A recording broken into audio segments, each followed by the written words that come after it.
The seventh and final round of the Chicago Open. A win would be a really nice finish. That would have been 4 draws, 3 wins, no losses, which would be about break even rating wise, since most of my opponents were in the 2000 to 2099 range. And we get a Caro-Kann Tartakower. I was super happy to see this.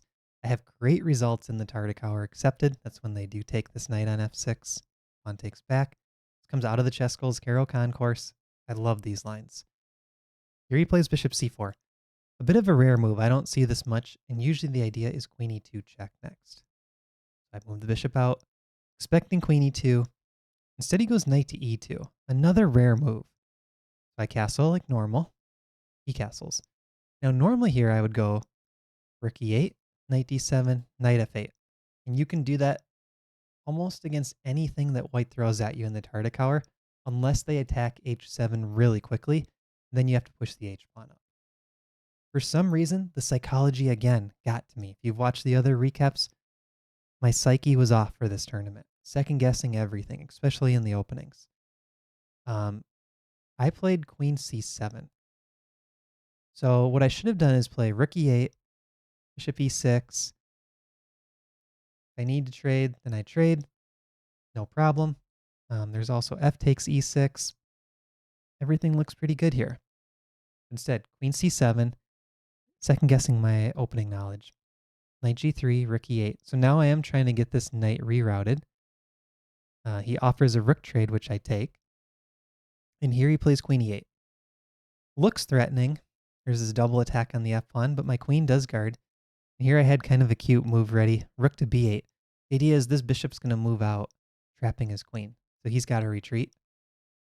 Bishop d7, b3, rook e8, queen f3, knight g6. So now what I'm trying to do is rearrange my pieces onto the most active squares. Rook on the open file, the knight's eyeing these squares, both the bishops point at white's king. This is kind of how you get counterplay in the Tartakower to go against this extra pawn that white has on the queen side. So white has 4 versus 3 on the queen side. Our extra pawn is doubled. So that's a potential pass pawn for white.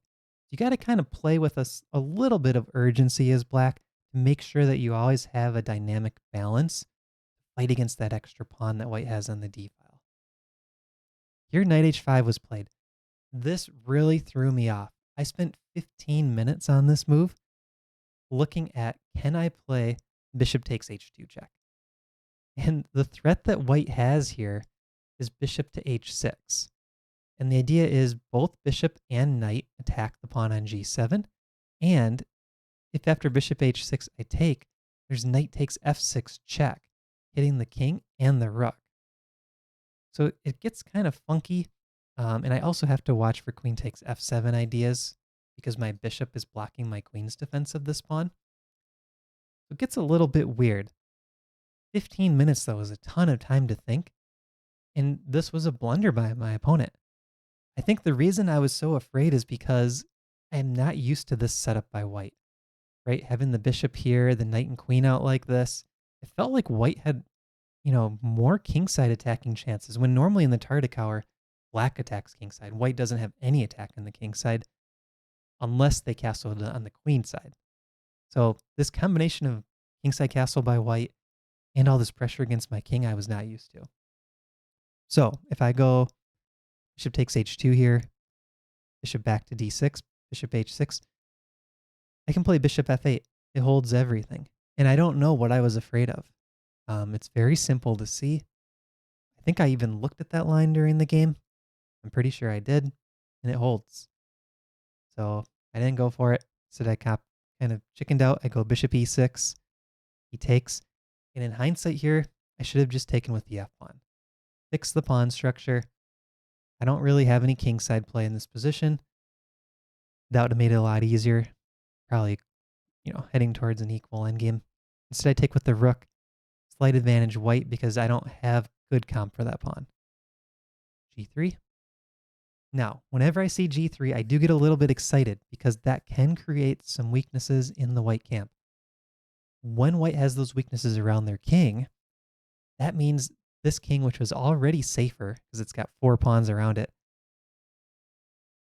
if the black king safety is here and the white king safety was here, Now the white king safety just dropped a notch. So the difference in king safety increased in my favor when I see a move like g3. So I play queen a5, looking to play actively, eyeing this e1 square, eyeing the a2 pawn, which can be annoying, and also eyeing the knight all the way across the board. c4, knight e7. Not the most accurate move. It would have been stronger to play h6, and then if he moves his queen back, now play knight e7. So it was kind of the right idea, but the timing was wrong. So he goes knight f4, which is a mistake. So it didn't end up hurting me. What he should do here is play rook d1. He goes knight f4. I take, which is the best move. And now I do find the critical Tartakower-esque move, pawn to g5. Position is 0.00. It's balanced, but it's not a draw 0.00. It's a very dynamic, different imbalances to look at position. We have the knight versus bishop scenario. That's a bad bishop. It's on the same color as all of these pawns. And I have potential to start pushing pawns up the board, move the king up, reroute the knight. I can attack the white king. And white's got to figure out how do they get their extra pawns rolling up the board, the extra d pawn. Queen f3 played. This was a cool idea. I calculated if queen b8 check, I move the king up, and if queen takes b7, I have knight f5. Double attack on e3. And also I have rook e1 check ideas. Black is close to winning this position already. But my opponent knew not to go for that pawn on b7. He retreats. Rook d6. Queen e4. Queen d8. So maneuvering a little bit. And now f5, an inaccuracy. We're both down to about 15 minutes remaining to get to move 40. So 14 moves to go, 15 minutes. What I should have done, h5, king g7, leave this pawn on f6, which anchors my attack. This is actually a great Tartakower position to play for a win. But instead I play f5, and now my strong point, the king side, is actually becoming a weakness. I'm weakening my king side structure. There's no straightforward plan here by pushing the f pawn. I think my idea was, oh, let's just threaten f4. Maybe there's some kind of pin on the rook. No, that's really nothing. He always has bishop d2. Here he can simply just move his rook, which he does in the game. And now I'm worse, and I'm already kind of regretting that. Those pawns are getting shaky. I go rook g6, and here I start to get into some trouble because now all of his forces are on the d file. I don't have that same kingside play. He just goes d5. So I take, and then he hits me with this really crisp move, bishop to c5, trading his bad bishop for my knight. When I saw this move, it just killed me inside because now I don't have the knight versus bishop imbalance. My king is just as weak as white's, if not weaker, and he's going to have the passed d pawn. I'm in big trouble. The best move here is pawn to b6, which is still bad for me. Instead, I played f4. So with b6, take, queen d7, that's sort of best play. But this is a really sad position to play. It feels like I'm just down a pawn, essentially am. And he's going to kind of poke around with his queen, create some threats, and I'm going to be stuck trying to stop this d pawn. I played f4, trying to play active. He takes. Take on g3, h takes. Knight c8, trying my best to avoid the bishop for knight trade. He goes d6 and just really cramps these pieces back here. My rook isn't helping. These two are stuck. And then I give my opponent a lot of credit. He did not rush this. He made me suffer. He just goes queen d5. And there's not much I can do. So I play h6, and he moves his queen back. Rook e6. He plays a4. Like, he's not even doing anything that's directly threatening me. But I do see there's some ideas here, like bishop a3, bishop b2. He's got this diagonal. Like, maybe he can stick the queen onto g7.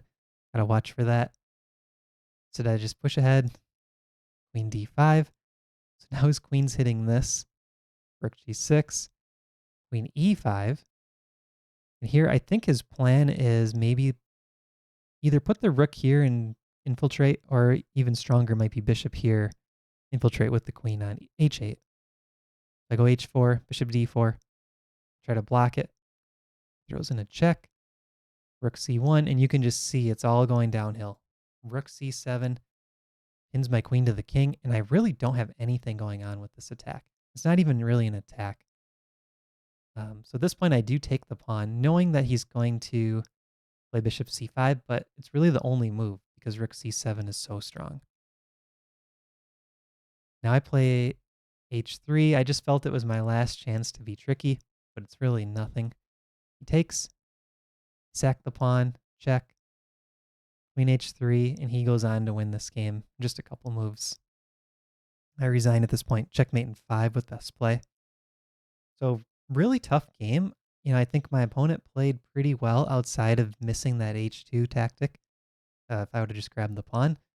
And I think the big takeaways for me are knowing to trust my calculation and also working on my calculation, right? Figuring out that I could grab that h2 pawn with check, retreat the bishop, and that I'm doing well. And also working on my psychology, sticking with the lines that I know work in the opening so that I don't get in this uncomfortable position, and don't letting my emotions dictate my play. I was scared of his pieces being so active, and that I think threw me off in terms of not winning that pawn on h2. And in the end, just need to be a little bit more precise with that counterplay, not pushing the f pawn. And I think that's also linked to the confidence in the time management. If I have more time here, maybe I won't play f5, but also I need to just do a better job understanding the plans, looking for a move like king g7, h5, and attack that way on the king side. But I did find g5, which I thought was good. Kind of finding this Tartakower idea right here. I was on the right pathway to getting that counterplay against the d pawn. So, Chicago Open, loss in the last round, 2 wins, 1 loss, and 4 draws. Lost some rating points, but I think I learned a lot. And one of my biggest takeaways is play out positions. I want to play more endgames, and in the next recaps, which is the Rochester Open tournament, you're going to see a lot of great endgames. So there's a little preview. If you like endgames and learning how to make the most of them, stay tuned for the Rochester Open recaps, which will be coming up pretty soon on our YouTube channel. So make sure to like and subscribe, share this video and the channel with your friends. Thanks for watching, guys.